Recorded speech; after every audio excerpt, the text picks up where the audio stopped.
Sa isang liblib na baryo sa paanan ng kabundukan ng San Miguel, nakatira ang isang binatang magsasaka na ang pangalan ay Arellano. Siya ay 22 taong gulang, payat ngunit matipuno ang katawan dahil sa araw-araw na pagbubungkal ng lupa. Sa kabila ng kanyang kasipagan at kabaitan, madalas siyang pinagtatawanan ng mga tao sa kanilang nayon. Si Arellano ay bulag sa kanang mata at mahina ang pandinig sa kaliwang tainga, bunga ng isang aksidente noong siya ay 12 taong gulang pa lamang. Nadaganan siya noon ng malaking sanga ng puno habang nagpuputol ng kahoy kasama ang kanyang ama.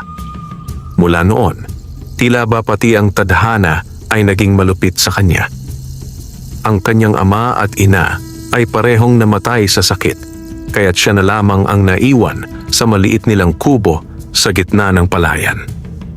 Ang lupang kanyang sinasaka ay hindi kanya, kundi pag-aari ng Don Marius Villaflor, ang pinakamatandang hasyendero sa kanilang baryo.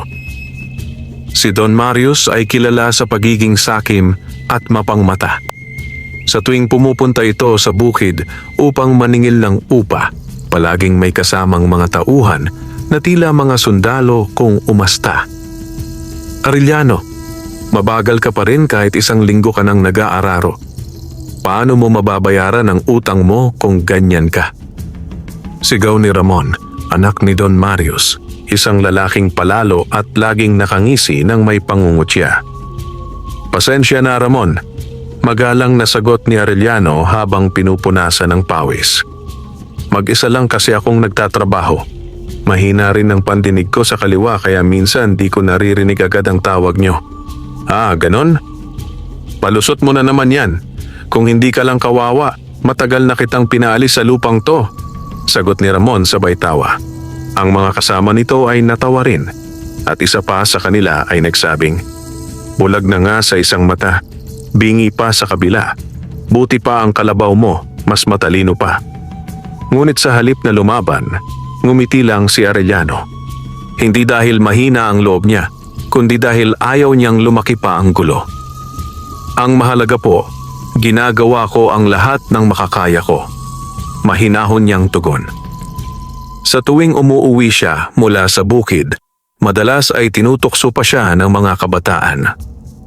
Oy si Arellano, ang bulag na magsasaka, sigaw ng mga bata habang tumatakbo palayo.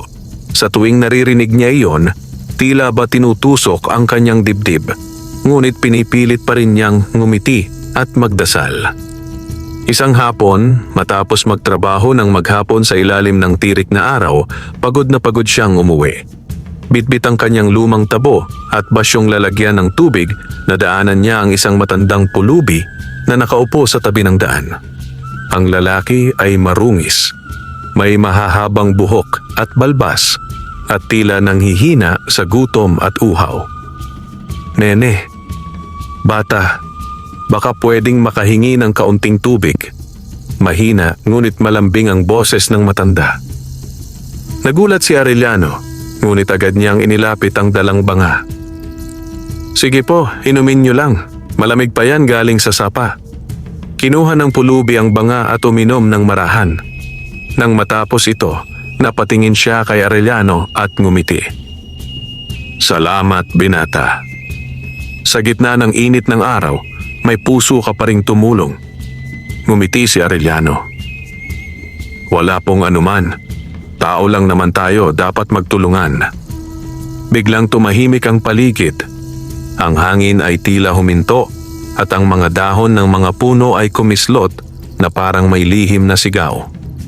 Sa sandaling iyon, napansin ni Arellano na tila nag-iiba ang anyo ng matanda.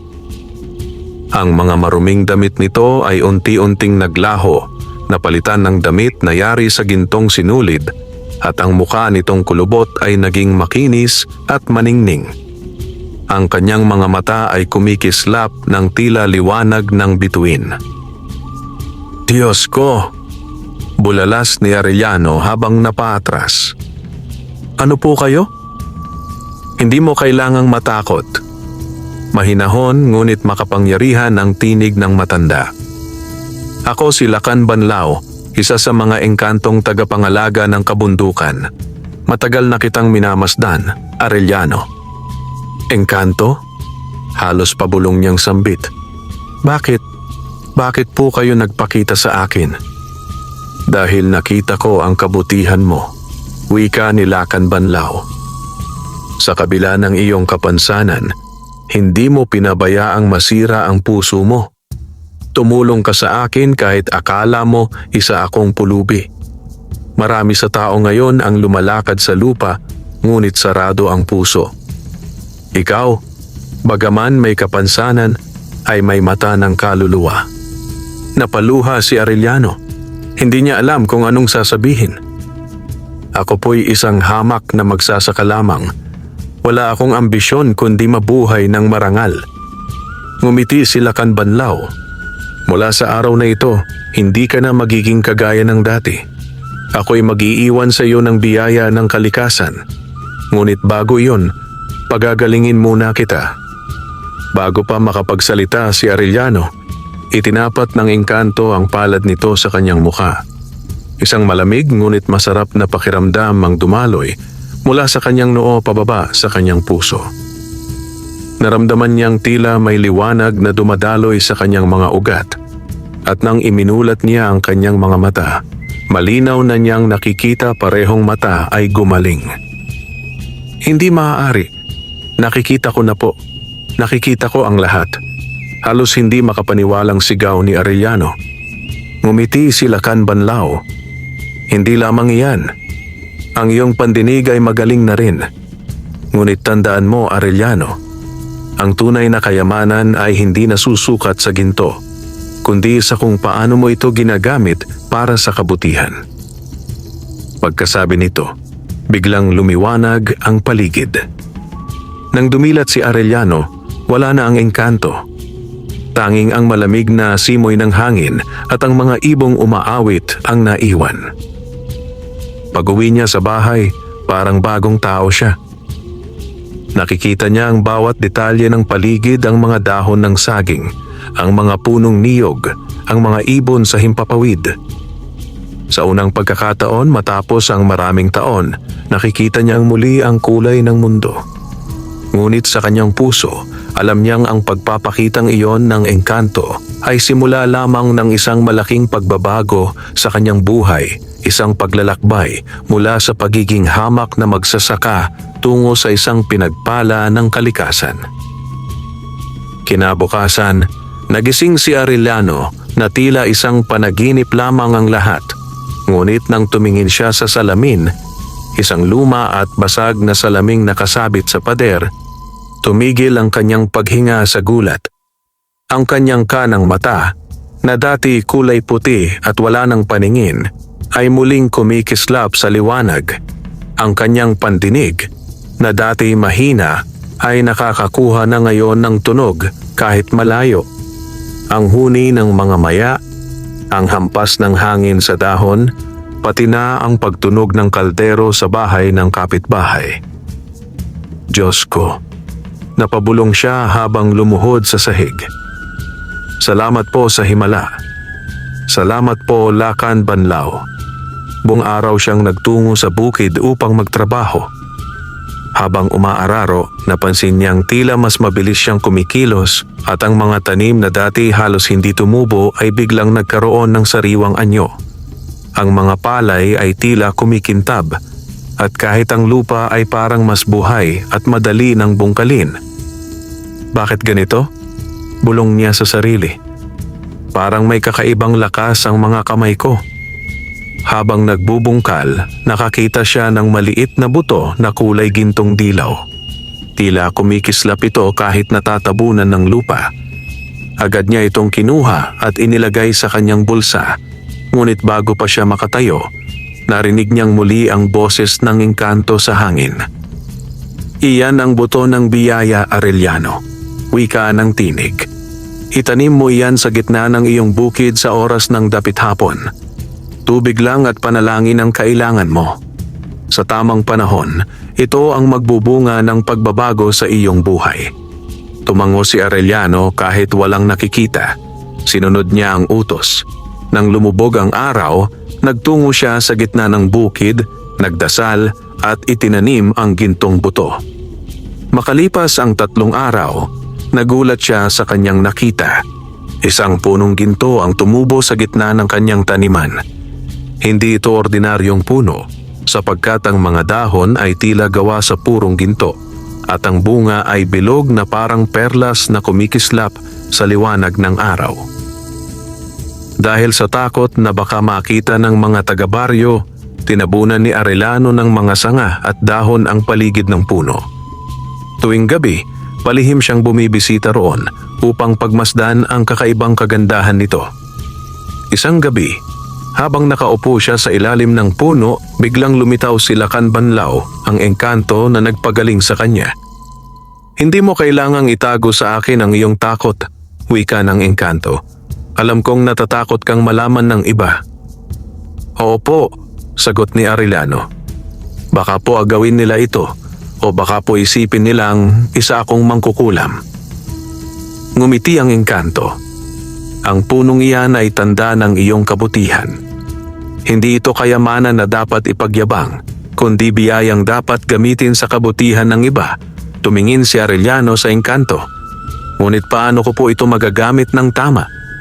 "Ang bunga niyan," paliwanag ni Lakan Banlaw, "ay maaaring maging ginto, pagkain o gamot depende sa iyong hangarin. Kung ang puso mo'y tapat, magbibigay ito ng tulong. Kung ito'y sakim, magdudulot ito ng sumpa." Tumango si Arellano. "Hindi ko po ito gagamitin para sa sarili kong luho. Gagamitin ko po ito para makatulong sa mga may hirap na kagaya ko." Nakangiti si Lakan Banlaw. "Iyan ang dahilan kung bakit ikaw ang napili." Pagkasabi nito, muli siyang naglaho sa liwanag. Makalipas ang ilang araw, isang batang babae ang kumatok sa bahay ni Arellano. Ito si Lina, anak ng isang mahirap na magbubukid na may malubhang sakit ang ina.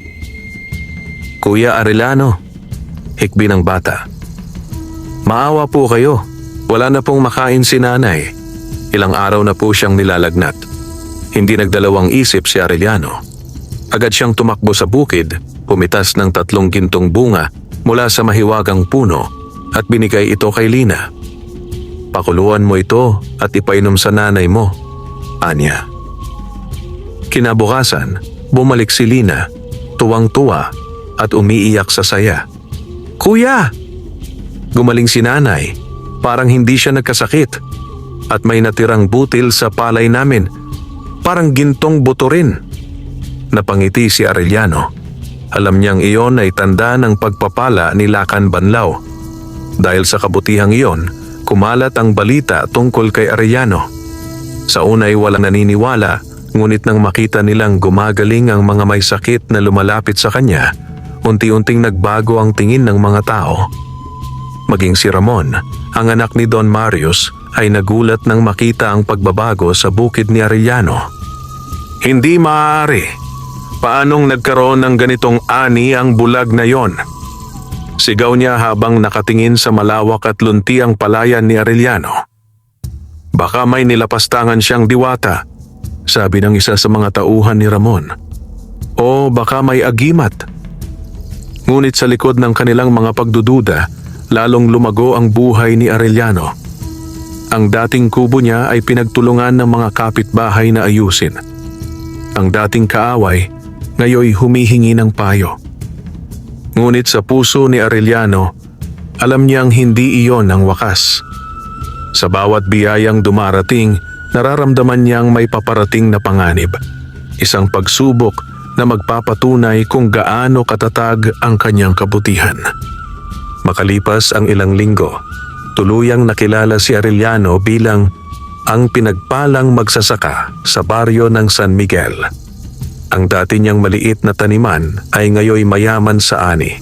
Mga palay na tila kumikislap sa araw, mga gulay na malalago at mga bungang kahoy na masarap at mabango. Ang mga dating nangungutya sa kanya ay ngayoy bumabati ng may paggalang. "Magandang umaga, Arellano," bati ni Aling Marta, ang tindera sa palengke. "Salamat sa bigas na ibinigay mo kahapon Napakasarap po at parang may halong tamis. Ngumiti si Arellano at simpleng sagot, "Walang anuman po, ibinabalik ko lang ang tulong ng may kapal." Ngunit habang lumalaganap ang kabutihan niya, sa kabilang dako ng baryo ay kumukulo ang galit at inggit ni Don Marius Villaflor. Sa loob ng kanyang malaking bahay na bato, naglalakad si Don Marius habang tanga na baston. "Hindi ako makapaniwala," singhal niya sa anak na si Ramon. "Ang hamak na magsasaka na yan, na halos palayasin ko sa lupa ko, ngayon ay mas mayaman pa sa atin? Paanong nangyari yon?" Si Ramon, na kanina pa nakaupo sa beranda, ay napakunot ang noo. "Ama, baka gumagamit yan ng salamangka. Baka may kasunduan sa mga nilalang sa kabundukan." "Kung ganon," matigas na sagot ni Don Marius, "kailangang malaman natin ang lihim niya. Hindi ako papayag na mas yumaman ang taong minsang inalipusta ko." "Paano natin malalaman?" tanong ni Ramon. Ngumiti si Don Marius ng mapanlinlang. "Magpapadala ako ng mga tauhan sa kanyang bukid. Panoorin nila ang bawat kilos niya. At kapag natiyak natin na may taglay siyang kayamanan o agimat, kukunin natin iyon." Samantala, isa sa mga kababata ni Arellano, si Tomas, ay madalas niyang tinutulungan. Binigyan niya ito ng bigas at gulay upang maitawid ang araw-araw. Ngunit si Tomas ay may kahinaan, madali siyang mainggit at matuksong mangarap ng mabilisang yaman. Isang gabi, habang nagiinuman ang ilang tauhan ni Don Marius sa labas ng bayan, nilapitan nila si Tomas. "Hoy Tomas," sabi ng isang tauhan, "hindi mo ba alam kung saan nanggagaling ang mga ani ni Arellano? Parang himala, no?" "Nako, wala akong alam dyan," sagot ni Tomas habang nagkukunwaring inosente. Ngunit isa sa mga tauhan, si Berto, ay ngumisi. "Kung sasabihin mo sa amin ang lihim niya, bibigyan ka ni Don Marius ng ginto, marami. Sapat para makabili ka ng sariling lupa." Napatigil si Tomas. Sa loob-loob niya, isang pagkakataon ito para umasenso. Ngunit naalala niya rin ang kabutihan ni Arellano. Siya ang laging tumutulong sa kanya noong walang-wala pa siya. "Hindi tama ito," mahina niyang sabi. "Hindi tama?" singit ni Berto. "Kung gayon, mananatili kang pulubi habang ang bulag mong kaibigan ay nakalulubog sa ginto." Natahimik si Tomas. Kinabukasan, nagpunta siya sa bahay ni Arellano na may dalang alak. "Kaibigan," bati niya, "magkasiyahan muna tayo. Marami ka ng ani, baka naman may konting paparty tayo dyan." Ngumiti si Arellano. "Siyempre Tomas, salamat sa pagpunta." Habang nag-uusap sila, lihim na pinagmamasdan ni Tomas ang paligid. Nang makatiyempo, sumilip siya sa bintana ng likuran ng bahay ni Arellano at natanaw ang liwanag na tila nagmumula sa gitna ng bukid, ang punong ginto. "Yun pala," bulong niya sa sarili. "Iyon ang pinanggagalingan ng lahat." Kinagabihan, tumakbo si Tomas sa bahay ni Don Marius. "Don Marius, alam ko na po ang lihim ni Arellano," sigaw niya habang pawis na pawis. Nakaupo si Don Marius sa silid-aklatan nang dumating si Tomas. "Anong dala mong balita, Tomas?" tanong ng matanda na may mapanuyang ngiti. "May puno po sa gitna ng bukid ni Arellano, kumukislap, parang ginto. Doon po nanggagaling ang lahat ng biyaya niya." Napangiti si Don Marius. "Aba, kung ganon, akin na iyon. Bukas ng gabi, ikaw ang mangunguna. Dadalhin natin ang mga tauhan ko. Kapag nakita natin yon, puputulin natin at ililipat dito sa ating hasyenda." Hindi nakaimik si Tomas. Alam niyang mali, ngunit nabulag siya ng kasakiman. Samantala, habang natutulog si Arellano ng gabing iyon, narinig niyang parang may humahaplos sa kanyang pandinig. Isang malamig na tinig ang bumubulong. "Arellano, bantayan mo ang iyong puso. may darating na pagtataksil mula sa isang taong pinagkatiwalaan mo. Huwag kang matakot sapagkat ang kabutihan ay hindi kailanman mapapahamak. Nagising siya at napatingin sa bintana. Ang hangin ay tila kumikilos ng kakaiba at sa malayo'y animoy may mga matang nakamasid sa dilim. Tinawag niya ang pangalan ng engkanto, Lakan Banlaw. Ikaw po ba yan? Ngunit walang sumagot, tanging kaluskos ng mga dahon at huni ng kuliglig ang maririnig. Kung anuman po ang darating, ipagtatanggol ko ang biyayang ito, sabi ni Arellano sa sarili. Hindi ko hahayaang masira ng kasakiman ang ipinagkaloob niyo sa akin. Habang dahan-dahang sinisikat ang buwan, ang dilim ng gabi ay tila naghahanda sa isang paparating na panganib. Ang unang pagsubok sa tapat na puso ng binatang magsasaka. Tahimik ang gabi sa baryo ng San Miguel. Tanging huni ng mga kuliglig at kaluskos ng hangin sa palayan ang maririnig. Ngunit sa ilalim ng dilim, may mga nilalang na gumagalaw ng palihim. Ang mga tauhan ni Don Marius Villaflor, kasama si Ramon at si Tomas, ang kaibigan ni Arellano na ngayon nagkasala ng pagtataksil. May dalang mga itak, lubid at sako ng tela ang mga tauhan. Ang plano ay malinaw. Hanapin ang punong ginto at putulin ito bago sumikat ang araw. Tomas, sabi ni Ramon habang naglalakad sa madamong daan. Sigurado ka bang dito yon? Ang dilim-dilim, baka niloloko mo lang kami.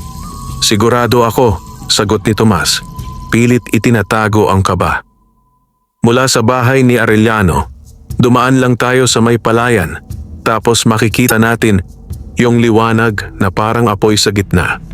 Si Don Marius naman ay nakasakay sa kabayo, hawak ang baston at may suot na sombrero. Bilis-bilisan ninyo, ayokong abutan tayo ng umaga. Habang papalapit sila sa gitna ng bukid, unti-unting lumitaw sa dilim ang liwanag na ginto na nagmumula sa punong tinutukoy ni Tomas. Napahinto silang lahat, nabighani sa tanawing tila galing sa langit.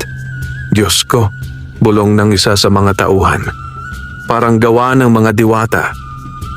Ngunit si Don Marius ay ngumiti ng sakim. Ginto ang ibig sabihin niyan. At ang ginto ay para sa mga may karapatang mamuno para sa akin. Habang palapit ng palapit si Don Marius, napansin nilang tila kumikilos ang hangin. Ang mga dahon ng puno ay kumikintab at ang mga ugat ay parang humihinga. Putulin na ninyo, utos ni Don Marius. Huwag na kayong titigil.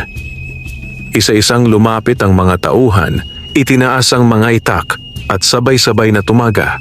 Ngunit sa unang tama pa lang ng bakal sa puno, kumidlat sa kalangitan at yumanig ang lupa. Anong nangyayari? Sigaw ni Ramon habang nagtatakbuhan ang ilan sa mga tauhan. Mula sa gitna ng liwanag, isang anyo ang lumitaw.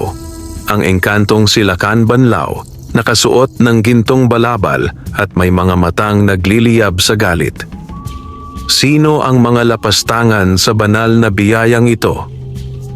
Ang tinig niya ay umaling-aungaw sa buong bukid. Ang mga tauhan ay natigilan, nanginginig sa takot. Si Tomas ay napaluhod, nanginginig ang kamay. Patawad po, Lakan. Hindi ko po alam, nadala lang po ako. Ngunit si Don Marius ay hindi natakot. Isa kang nilalang ng kabundukan. Walang puwang sa mundo ng tao ang mga katulad mo. Ang ginto ay para sa amin, hindi sa mga hamak na magsasaka. Kayabangang puno ng kadiliman, sagot ni Lakan Banlaw. Hindi mo alam kung anong kasamaan ang pinakikialaman mo. Itinaas ni Lakan Banlaw ang kanyang kamay at ang lupa ay biglang bumuka. Mula rito ay lumabas ang mga ugat ng punong ginto na parang mga ahas na umikot sa mga paa ng mga tauhan ni Don Marius. Ah! Sigaw ng mga ito habang isa-isang nahuhulog sa putik. Lakan, maawa ka, sigaw ni Tomas. Ako po ang nagturo sa kanila. Ako po ang may kasalanan. Tumingin sa kanya ang engkanto at may lungkot sa kanyang mga mata. Ang pagtataksil ay bunga ng kahinaan ng puso, ngunit may pag-asa pa sa nagsisisi. Itinaas ni Lacan Banlao ang kamay at biglang nawala sa pagkakatali si Tomas.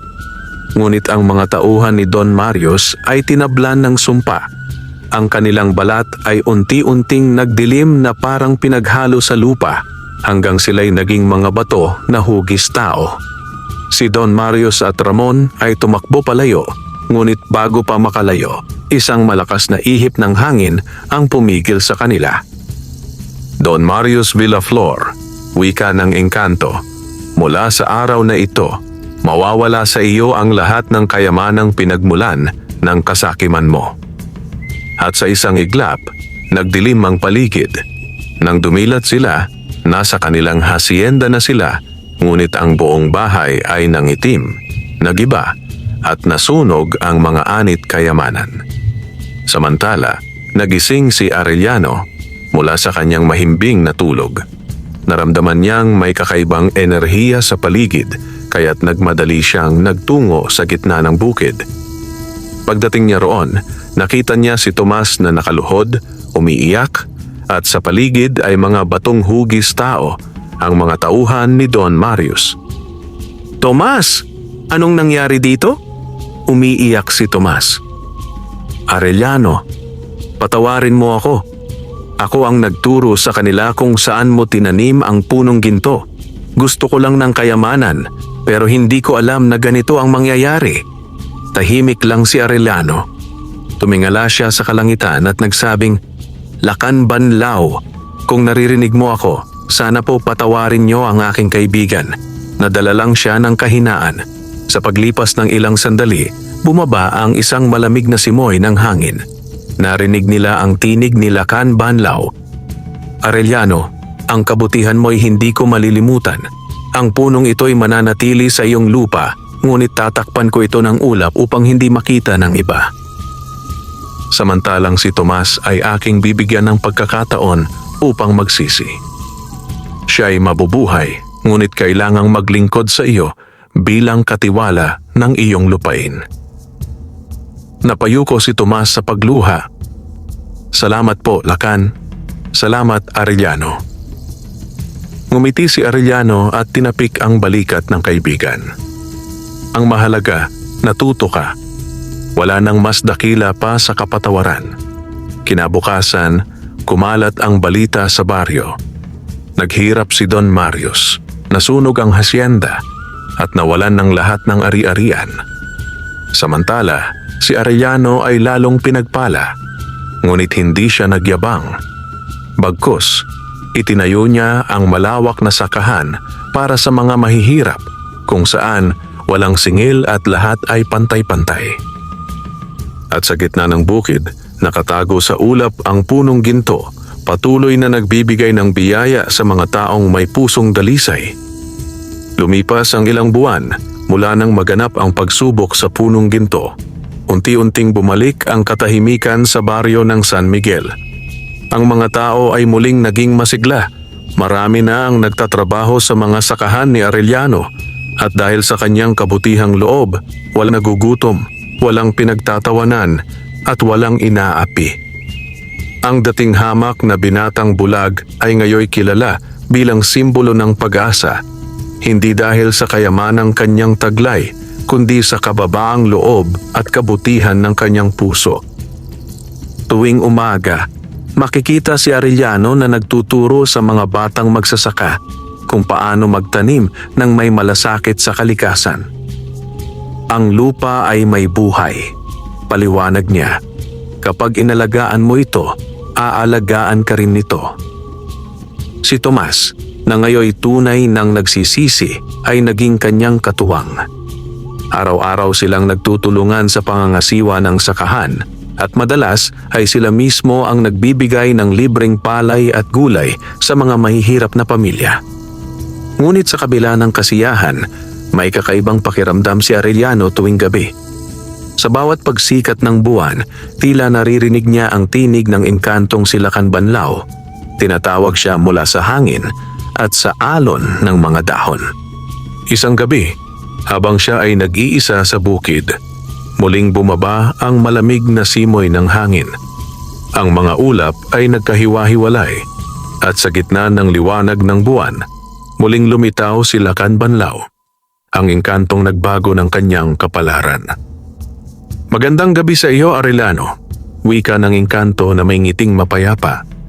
Lumago na ang biyayang aking ipinagkaloob sa iyo. Lumusong sa lupa si Arellano at lumuhod sa paggalang. Lakan Banlaw, maraming salamat po sa lahat ng tulong ninyo. Dahil sa inyo, hindi lang po ako ang gumaan ng buhay, kundi pati ang buong baryo. Ngumiti ang engkanto. Tunay kang mabuting anak ng kalikasan. Ngunit tandaan mo, ang biyayang ito ay may kapalit. Hindi sa anyo ng utang, kundi ng tungkulin. Nagtaas ng kilay si Arellano. Tungkulin po? Ano po ang ibig ninyong sabihin? Arellano, sagot ng engkanto, ang kasakiman ng tao ay hindi nagtatapos. May mga banyagang mga ngalakal na darating dito sa inyong bayan upang sirain ang kagubatan at kuhanin ang yamang lupa. Gagamitin nila ang kapangyarihan ng salapi upang bilhin ang puso ng mga mahihina. Kung hindi mo sila pipigilan, mawawala ang balanse ng kalikasan. Natigilan si Arellano. Ngunit paano ko po magagawa yon? Isa lang po akong magsasaka. Hindi ka na basta magsasaka, tugon ni Lakan Banlaw. Ikaw ay magiging tagapangalaga ng likas na yaman ng San Miguel. Ibibigay ko sa iyo ang mutya ng Banlaw, isang batong nagbibigay lakas sa sinumang may pusong malinis. Ngunit tandaan mo, ang kapangyarihan nito ay para lamang sa pagtatanggol, hindi sa paghihiganti. Ibinuka ni Lakan Banlaw ang kanyang palad at mula rito ay lumitaw ang isang maliit na batong kulay bughaw na may kislap na parang alon ng dagat. Ipinatong niya ito sa palad ni Arellano. Pagdampi ng mutya, nakaramdam si Arellano ng kakaibang init sa dibdib. Tila dumaloy sa kanyang dugo ang kapangyarihan ng lupa, hangin, apoy at tubig. Narinig niya ang mga tinig ng kalikasan, ang pagbulong ng hangin, ang tibok ng lupa at ang pag-awit ng mga ibon. Sa sandaling may balak ang kasamaan, maririnig mo ang tawag ng kalikasan, sabi ng engkanto. At kapag iyong inusal ang pangalang Banlaw ng kalikasan, babangon ang mga puwersang tutulong sa iyo. Ngumiti si Arellano. Ipapangako ko po na gagamitin ko ito sa kabutihan. Hindi ko hahayaang sirain ang kasakiman ng kalikasan. Tumango si Lakan Banlaw. Tandaan mo, Arellano, ang mga nilalang ng kagubatan ay nasa iyong panig. Ngunit kapag ginamit mo ang kapangyarihan sa masama, ikaw mismo ang magiging bato, tulad ng mga taong pinuksa ng sarili nilang kasakiman. Pagkasabi nito, biglang lumipad ang engkanto kasabay ng liwanag na naglaho sa kalangitan. Naiwan si Arellano, hawak ang mutya at puno ng pangamba at pag-asa. Kinabukasan, kumalat sa baryo ang balitang darating ang isang grupo ng mga mangangalakal mula sa syudad. Mga taong nagngangalang Don Celso Aragon at ang kanyang anak na si Victor. Balak nilang bumili ng lupain upang gawing minahan ng ginto at bakal. Arellano, sabi ni Tomas habang nag-aalmusal sila. Narinig mo ba? May mga taga-syudad daw na bibili ng lupa. Baka mapunta rin tayo sa kamay nila. Narinig ko, sagot ni Arellano habang tinitingnan ang kalangitan. At hindi ko hahayaang sirain nila ang ating lupain. Ang lupaing ito ay may buhay at hindi ito pag-aari ng kasakiman. Ngunit sa malayo, sa dulo ng kabundukan, nakamasid ang mga aninong tila nagpaplano ng kasamaan. Isa sa kanila ay si Don Celso, isang lalaking makisig, ngunit ang mga mata ay malamig na parang bakal. Ang lupain ng San Miguel, wika ni Don Celso sa kanyang anak, ay puno ng ginto sa ilalim ng lupa at may alamat tungkol sa isang punong ginto. Kapag nakuha natin iyon, tayo ang magiging pinakamayaman sa buong rehiyon. Ngumisi si Victor. At kung may hahadlang sa atin, lalo na ang magsasakang iyon na si Arellano, ay tatanggalin natin siya sa ating daan. Habang lumulubog ang araw, ang katahimikan ng San Miguel ay tila may kasamang babala. Isang panibagong unos ang paparating. Ngunit sa gitna ng lahat, si Arellano ay matatag, hawak ang mutya ng banlaw, handang ipagtanggol ang kalikasan at ang kabutihan laban sa mga puwersa ng kasakiman. Mainit at maaliwalas ang araw nang dumating sa baryo ng San Miguel ang dalawang mamahaling kotse na kulay itim. Ang alikabok sa daan ay umangat at ang mga tao sa baryo ay napahinto sa kanilang ginagawa upang panoorin ang mga bagong dating. Mula sa unang sasakyan ay bumaba ang isang lalaking nasa gitna ng edad. Nakasuot ng barong na mamahalin at may suot na gintong relo si Don Celso Aragon, kilalang negosyante mula sa syudad. Sa pangalawang sasakyan naman ay bumaba ang kanyang anak na si Victor, batang magaling magsalita ngunit may mapanlinlang na ngiti. Magandang umaga sa inyo, sigaw ni Don Celso sa mga nakatinging magsasaka. Kami ay mula sa kumpanyang Aragon Mining Corporation. Dumating kami upang magdala ng progreso sa inyong baryo. Sa unang tingin, tila kaakit-akit ang kanyang mga salita. May dalang pagkain, bigas, at pera ang kanyang mga tauhan, ipinamimigay sa mga tao. Gusto naming tulungan kayong umasenso, patuloy ni Don Celso. Bibigyan namin ng trabaho ang lahat. Gagawa tayo ng kalsada, eskwelahan at pamilihan. Kapalit lang ay ang karapatang magmina sa inyong kabundukan. Magmimina po? Tanong ng isang matandang lalaki. Hindi ba delikado yon? Baka masira ang bukirin. Hindi, sagot ni Victor na may matamis na ngiti. May permiso kami mula sa pamahalaan. Lahat ay ligtas at lahat kayo'y kikita. Marami ang natuwa at naniwala. Ang ilan ay agad pumirma sa papeles na dala ng mga tauhan ni Don Celso. Ngunit si Arellano, na naroon din, ay nanatiling tahimik habang nakamasid. Kinagabihan, habang natutulog ang mga tao, biglang bumugso ang malakas na hangin. Ang mga puno ng niyog ay yumuko at mula sa kabundukan ay narinig ang malalim na dagundong na parang halakhak ng mga diwata. Kinabukasan, nagulat ang lahat ang ilog na dati malinaw ay nagkulay abo at nagbula at ang mga isda ay naglutangan, patay. Ang hangin ay may kakaibang amoy at ang mga tanim sa tabi ng ilog ay natuyo sa isang gabi. Anong nangyayari? Sigaw ni Aling Marta. Hindi pa nagsisimula ang pagmimina pero tila may sumpa na. Si Arellano, na nooy nasa kanyang sakahan, ay biglang nakaramdam ng kirot sa dibdib. Ang mutya ng banlaw sa kanyang palad ay biglang kumislap ng bughaw. Narinig niya ang bulong ng kalikasan. May panganib na dumarating. Ang kabundukan ay umiiyak. Kinabukasan, nagpatawag ng pagpupulong si Arellano sa gitna ng baryo. Nandoon ang mga magsasaka, pati sina Don Celso at Victor. Mga kababayan, panimula ni Arellano, ang ating ilog ay nasira. Hindi pa man nagsisimula ang proyekto, nararamdaman na natin ang epekto ng kanilang mga plano. Hindi natin dapat ibenta ang ating lupa. Ngunit bago pa siya matapos, sumabat si Victor. At anong alam mo tungkol sa progreso, Arellano? Isa ka lang magsasaka. Kami ay may mga inhinyero at eksperto. Hindi mo nauunawaan ang agham. Ang agham na walang puso, sagot ni Arellano, ay lason sa kalikasan. Nagigihan ang mga tingin ng dalawa. Ramdam ng lahat ang tensyon.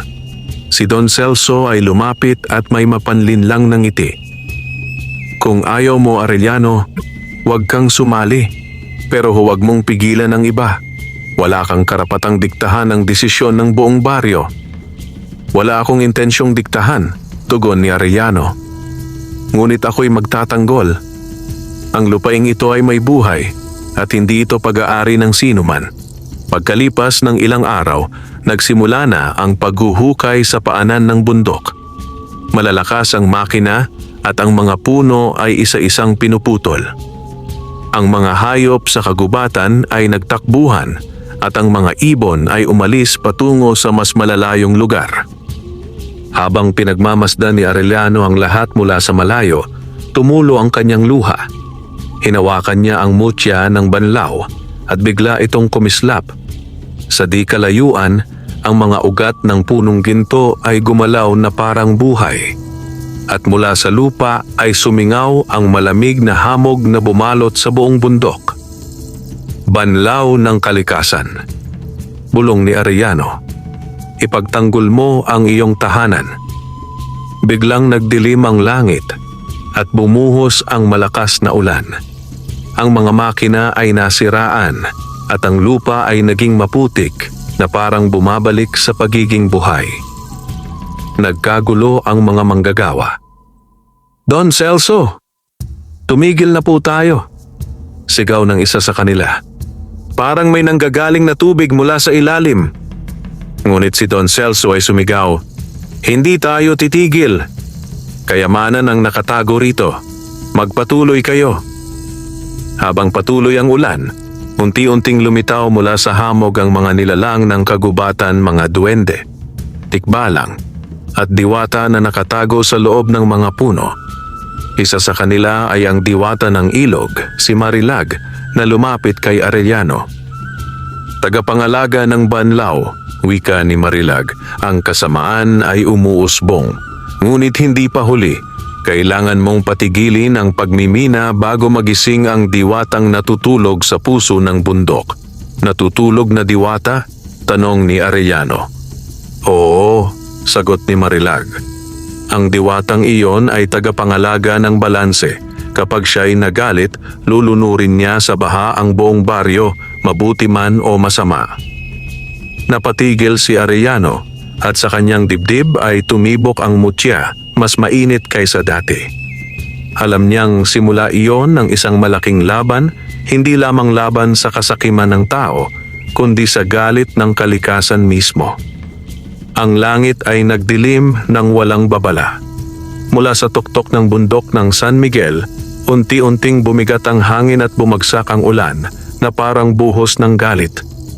Ang lupa'y lumindol, ang mga hayop ay nagsitakbuhan, at ang mga tao sa baryo ay napasigaw sa takot.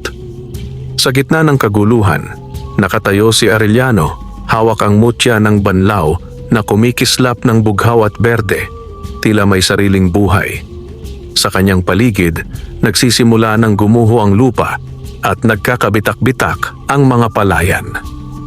"Arellano!" sigaw ni Tomas habang tumatakbo palapit. "Ang mga tao sa baryo, natatakot sila. Ang mga bahay ay nagigiba." Tumingin si Arellano sa direksyon ng kabundukan. Ito na ang sinabi ni Diwatang Marilag, ang pagising ng diwata ng bundok. Mula sa pinakaibabaw ng bundok, isang malaking liwanag ang sumiklab. Ang ulap ay tila binutas ng sinag at isang tinig ang umalingaw-ngaw na parang mula sa kalangitan. Sino ang mga nangahas sirain ang puso ng kalikasan? Ang mga puno ay nagliyab ng liwanag. At mula sa gitna ng bundok ay bumangon ang diwata ng bundok, isang dambuhalang anyo ng babae. May buhok na parang mga ugat at mata na kumikislap na parang mga bituin. Ang kanyang tinig ay yumanig sa lupa. "Sa inyong kasakiman, dinungisan ninyo ang lupaing sagrado. Sa inyong pagnanasa, pinatay ninyo ang mga ilog at puno. Wala nang kapatawaran." Ang tinig na iyon ay umalingaw-ngaw hanggang sa bayan. Ang mga tao ay napaluhod sa takot. Ngunit si Don Celso Aragon at ang anak niyang si Victor ay hindi pa rin tumitigil. "Walang diwata o nilalang ang pipigil sa negosyo ko," sigaw ni Don Celso. "Kunin ang mga makina, ibalik ang operasyon." Ngunit bago pa sila makalapit, isang kidlat ang tumama sa isa sa kanilang mga sasakyan. Sumabog ito at nagliyab. Napatras ang lahat. "Babalik ako sa syudad at kukunin ko ang mga autoridad. Hindi tayo pwedeng itaboy ng alamat," sigaw ni Victor habang pilit tinatakpan ang kanyang ulo. Ngunit si Arellano ay sumigaw mula sa di kalayuan, "Tumigil na kayo. Ang bawat kilos ninyo ay nagbubukas ng pinto ng puot. Hindi ito basta bagyo, ito ay paghuhukom ng kalikasan." Habang palakas ng palakas ang ulan, lumuhod si Arellano sa gitna ng bukid at itinaas ang mutya ng banlaw. "Lakan Banlaw, diwata ng kalikasan, ipagkaloob ninyo sa akin ang lakas upang pigilan ang galit ng bundok." Isang bugso ng hangin ang bumalot sa kanya. Muli siyang nakarinig ng tinig ni Lakan Banlaw. "Arellano, ikaw ang napiling tagapamagitan ng tao at kalikasan. Pakinggan mo ang tinig ng lupa at gamitin mo ang mutya upang ibalik ang balanse." Sa isang iglap, kumalat ang liwanag mula sa mutya at bumuo ng isang malaking alon ng enerhiya. Tumigil ang ulan sa paligid ni Arellano at ang mga ugat ng mga puno ay gumalaw, tila nakikinig sa kanya. "Banlaw ng kalikasan," sigaw ni Arellano. "Ibalik ninyo ang kapayapaan sa lupaing ito." Ang mga ulap ay biglang nagbago ng direksyon at mula sa alapaap ay bumaba ang mga nilalang ng kalikasan, mga diwata ng hangin, mga tikbalang ng kagubatan at mga duwendeng tagapangalaga ng lupa. Sama-sama nilang hinarangan ang pagguho ng bundok. Ngunit habang pinipigilan ni Arellano ang galit ng kalikasan, si Don Celso ay lihim na lumapit sa kanya, dala ang isang baril. "Kung ikaw ang dahilan ng lahat ng ito," singhal ni Don Celso, "tatapusin ko ang sumpa sa pamamagitan ng pagtatapos sa iyo." Itinutok niya ang baril kay Arellano, ngunit bago pa makalabit ang gatilyo, lumabas mula sa lupa ang mga ugat ng punong ginto at binuhol ang kanyang mga braso. "Bitawan mo ako!" sigaw ni Don Celso habang pinupunit ang mga ugat. Ngunit hindi ito ordinaryong tanim, ito'y buhay. "Ang kasakiman mo ang maglilibing sa iyo," bulong ng tinig ng diwata ng bundok. Sa isang iglap, pumulusok sa kanya ang lupa at nang muling bumalik ang katahimikan, wala nang bakas ng katawan ni Don Celso, tanging isang malaking batong hugis tao na nakalubog sa putik. Si Victor, na saksi sa lahat, ay napaluhod.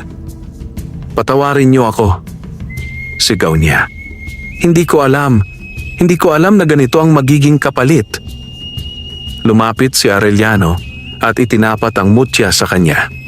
Ang kasalanan ay may kabayaran, ngunit ang pusong marunong magsisi ay may pag-asa. Bumalik ka sa syudad at sabihin mo sa lahat ang nangyari dito. Huwag niyo nang sirain ang kalikasan. Tumango si Victor, umiiyak at tuluyang tumakbo palayo.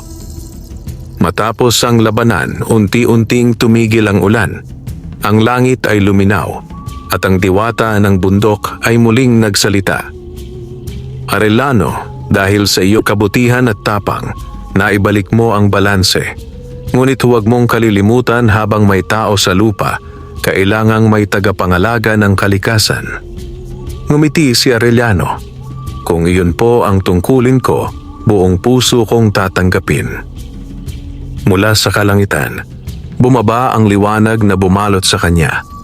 Ang mga sugat sa kanyang kamay ay naghilom at ang mutya ng banlaw ay lumubog sa kanyang dibdib, naging bahagi ng kanyang kaluluwa.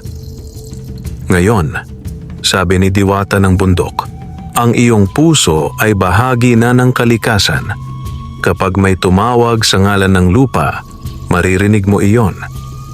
Pagkatapos nito, ang diwata ay naglaho sa liwanag ng araw at ang bundok ay muling naging tahimik, tila walang nangyari. Makalipas ang ilang linggo, bumalik sa normal ang buhay sa baryo. Ang mga lupang nasira ay muling tumubo ng mga halaman, ang ilog ay luminaw at ang mga tao ay nagsimulang magtanim muli. Si Arellano ay kinilala ng buong bayan bilang tagapangalaga ng San Miguel. Ang kanyang kabaitan ay patuloy na gumabay sa lahat. Tinuruan niyang magmahal sa lupa, igalang ang kalikasan at huwag abusuhin ang biyaya ng may kapal. Sa tuwing sasapit ang gabi at sisikat ang buwan sa bundok, may maririnig na bulong ng hangin. "Salamat sa iyo, Arellano. Bantayan mo ang aming tahanan. At sa puso ng bawat magsasaka, alam nilang ang kanilang lupa ay buhay. At habang naroon si Arellano, ang San Miguel ay mananatiling paraiso ng kabutihan at liwanag. Lumipas ang maraming taon sa baryo ng San Miguel. Ang mga bundok na minsang nagalit ay ngayon ay tahimik at luntiang muli. Ang mga ilog ay muling naging malinaw at ang mga ibon ay nagbalik sa kanilang mga pugad. Sa bawat sulok ng baryo, naroon ang mga tanda ng kabutihan ni Arellano, ang binatang minsang nilait, tinuliksa at pinagtawanan, ngunit ngayoy kinikilalang tagapangalaga ng kalikasan at biyaya ng lupa. Tuwing umaga, makikita si Arellano na naglalakad sa gitna ng palayan, sinusundan ng mga batang magsasaka. Tinuturuan niya sila hindi lamang magtanim, kundi magmahal sa lupa at sa mga nilalang nito. Mga anak, sabi niya habang nakatingin sa silangan, ang lupa ay parang ina. Kung aalagaan mo, ikaw din ang kanyang kakalingain. Pero kapag sinaktan mo, maghihiganti siya. Ang mga bata ay nakikinig ng tahimik. Isa sa kanila, si Mateo, ang pinakamasigasig. Anak siya ni Tomas, ang dating nagtaksil kay Arellano, ngunit ngayoy tapat na alagad ng kalikasan. Sa murang edad pa lang, ipinakita ni Mateo ang kakaibang pagkahilig sa pagtatanim at marunong siyang makinig sa tunog ng hangin at sa tibok ng lupa. Mateo, wika ni Arellano, balang araw, ikaw ang magpapatuloy sa tungkulin ko bilang tagapangalaga ng San Miguel. Napatitig ang bata. Ako po, Tatay Arellano, pero wala po akong kapangyarihan tulad ninyo. Ngumiti si Arellano. Hindi sa kapangyarihan sinusukat ang tunay na tagapangalaga, sa kabutihan ng puso. Isang gabi ng kabilugan ng buwan, habang nakaupo si Arellano sa tabi ng punong ginto, biglang umihip ang malamig na hangin at nagliwanag ang paligid. Mula sa liwanag, muling lumitaw si Lacan Banlao, ang engkantong minsang nagpagaling at nagbigay biyaya sa kanya. Magandang gabi, Arellano, bati ng engkanto. Matagal na panahon na mula nang huli tayong nag-usap. Tumayo si Arellano at nagbigay galang. Lacan Banlao, salamat po at muling nagpakita kayo. Ang San Miguel ay tahimik na muli. Ang mga tao'y natutong magpahalaga sa kalikasan. Ngumiti ang engkanto. Oo, ngunit ang pag-ikot ng panahon ay di titigil. Sa bawat henerasyon, may bagong tukso, bagong kasakiman. Kailangan ng bagong tagapangalaga. Tumingin si Arellano sa direksyon ni Mateo na nooy natutulog sa kubo. May nakita na po akong karapat-dapat. Bata pa siya, ngunit dalisay ang puso. Tama ang iyong pagpili, sabi ni Lacan Banlao. At ngayon, panahon na upang ipasa mo ang kapangyarihang ibinigay ko sa iyo.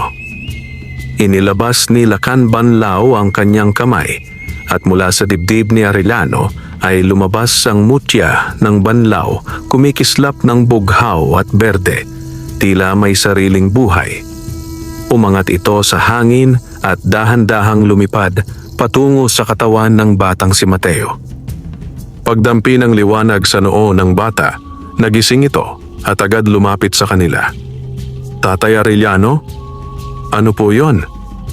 Ngumiti si Arellano. Mateo, ito ang mutya ng Banlao, ang puso ng kalikasan. Ipinagkakaloob ito sa iyo, hindi bilang sandata, kundi bilang tanda ng tiwala. Gamitin mo ito upang ipagtanggol ang buhay, hindi para manakit. Ang bata ay napaluha. Pangako po, iingatan ko ito. Hindi ko po kayo bibiguin. Ngumiti si Lacan Banlao. Mateo, mula sa gabing ito, ikaw na ang tagapangalaga ng San Miguel. Ang mga diwata, duwende at nilalang ng kagubatan ay kikilala sa iyo bilang kaibigan at tagapagtanggol. Pagkasabi nito, isang liwanag ang bumalot sa paligid. Ang hangin ay tila kumanta at ang lupa ay umalunignig ng tahimik na paggalang. Lumipas ang mga taon at si Arellano ay tumanda na. Ang dating malakas na magsasaka, ngayoy mahina na ang mga tuhod, ngunit maliwanag pa rin ang kanyang mga mata, puno ng kapayapaan at kasiyahan. Isang umaga, nagtipon ng buong baryo sa gitna ng bukid. Alam nilang iyon na ang huling araw ni Arellano sa mundo ng mga mortal. Nakatayo sa kanyang tabi si Mateo. Ngayon ay ganap ng binata, may bitbit na tungkulin ng isang tagapangalaga. Mga kababayan, wika ni Arellano, ang kalikasan ay buhay. Habang pinahahalagahan ninyo ito, mananatiling payapa ang San Miguel. Ngunit kapag pinairal ninyo muli ang kasakiman, babalik ang dilim. Lumapit si Mateo at niyakap ang matanda. Tatay Arellano, huwag po kayong mag-alala. Itutuloy ko po ang sinimulan ninyo. Ngumiti si Arellano. Iyan ang gusto kong marinig. Pagtingala niya sa langit, biglang bumaba ang liwanag mula sa ulap ang anyo ni Lakan Banlaw at ng diwata ng bundok. Arellano, anak ng kalikasan, panahon mo nang magpahinga. Ang iyong kaluluwa ay magiging bahagi ng lupa at ang iyong pangalan ay itatangi ng hangin. Ngumiti si Arellano at sa huling sandali, inilapat niya ang kamay sa lupa. Paalam San Miguel, hanggang sa muli. Sa iglap na iyon, naging liwanag ang kanyang katawan at unti-unting naglaho na parang hamog sa umaga. Sa lugar kung saan siya nakaupo, tumubo ang isang bagong punong ginto, mas matatag at mas makinang kaysa dati. Mula noon, si Mateo ang naging bagong tagapangalaga ng San Miguel. Sa kanyang pamumuno, lalong umunlad ang baryo at bawat bata ay lumaking may respeto at pagmamahal sa kalikasan. Sa gabi, kapag tumahimik na ang lahat, madalas niyang marinig ang mahinang bulong ng hangin. Mateo, anak ng kabutihan, bantayan mo ang aming tahanan. At alam niya iyon ay tinig ni Arellano, ang magsasakang minsang hinamak ng lipunan, ngunit nagpatunay na ang tunay na kayamanan ay nasa puso, hindi sa ginto. Wakas.